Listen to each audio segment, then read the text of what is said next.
नमस्कार। सभी लोग तैयारी कर रहे हो और कुछ नई चीज़ें हैं जैसे कि देसलपुर है। ये कच्छ क्षेत्र में मोहनजोदड़ो और लोथल के बीच में स्थित है। ये सिंधु सभ्यता का ही स्थल है और इसको जो है 1964 में केवी सौंदरराजन ने यहाँ पे उत्खनन कार्य करवाया था। यहाँ पे मिलता है क्या है, एक दीवार है और आसपास जैसी चीज़ें सिंधु सभ्यता की वैसे ही हैं। अंगूठी, सिलघड़ी, तांबे की मोहर वगैरह। इसके बाद एक स्थान और है राजकोट ज़िले में जिसको कुंताशी कहते हैं। ये M.K. धावेलिकर और A.R. रावल और Y.M. चितलवाला द्वारा करवाया गया था यहाँ पे जो खुदाई का काम। यहाँ पे मिलता है क्या है, जो विकसित और उत्तरकालीन जो सैंधव सभ्यता थी वो मिलती है और दोनों साथ ही साथ हैं, कोई ज़्यादा उसमें व्यवधान नहीं है।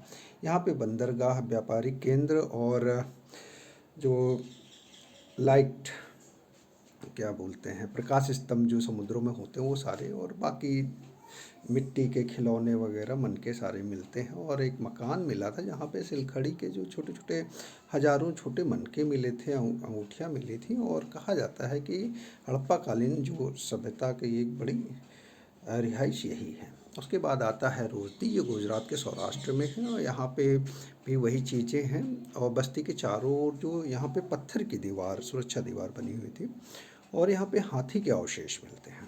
अब उत्तर प्रदेश का एक जगह है जो पूछा जाता है एग्जामिनेशन में, जिसको हुलास, ये उत्तर प्रदेश के सहारनपुर में है। और यहाँ खुदाई के विभिन्न चरणों में जो पता चला कि यहाँ के उत्तरकालीन सैंधव सभ्यता वो दिखाई देती है।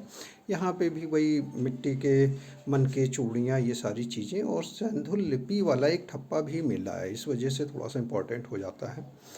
अब सिनौली जो है ये भी उत्तर प्रदेश के मेरठ में है। सिनौली ग्राम से ये संबंधित है और यहाँ पे जो उत्खनन हुआ है वहाँ पे उत्तर हड़प्पा संस्कृति जो है वहाँ के अवशेष आपको देखने को मिलते हैं। यहाँ पे तकरीबन 126 नरकंकाल मिले हैं और जो ये बताती है कि यहाँ की आबादी काफ़ी ज़्यादा विस्तृत थी।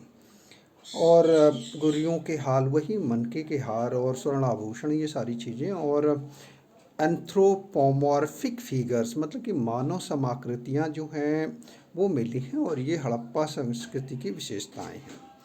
एक बड़ी छोटी सी चीज़ है कि यहाँ के जो सभी कंकाल हैं वो उत्तर से दक्षिण दिशा में लिटाए गए हैं, जिनके सिर पे जो है मृदभांड रखा हुआ है। और वहाँ के जो सुपरवाइज़र थे उन्होंने बताया कि इन जो मिट्टी के बर्तन हैं छोटे छोटे, उनमें अन्न, दही, घी, ये सारी चीज़ें रखी गई थी। और ये जो बरियल प्रोसेस है दैट इज़ एट पर डिस्क्रिप्शन मेंशन्ड इन सतपथ ब्राह्मण।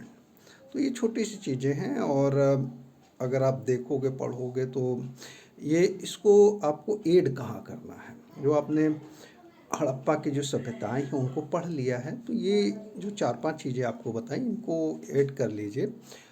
नुकसान कुछ नहीं है, ठीक है। ज़रूरी नहीं कि सारी चीज़ें जो आपको एग्जामिनेशन में पूछी जाए, लेकिन अगर आपको कोई एक इन्फॉर्मेशन रहती है तो वो कहीं ना कहीं जो है इम्पोर्टेंट होती है आपके जो प्रोसेस है एग्जामिनेशन का वहाँ पे। ठीक, चलिए, थैंक यू।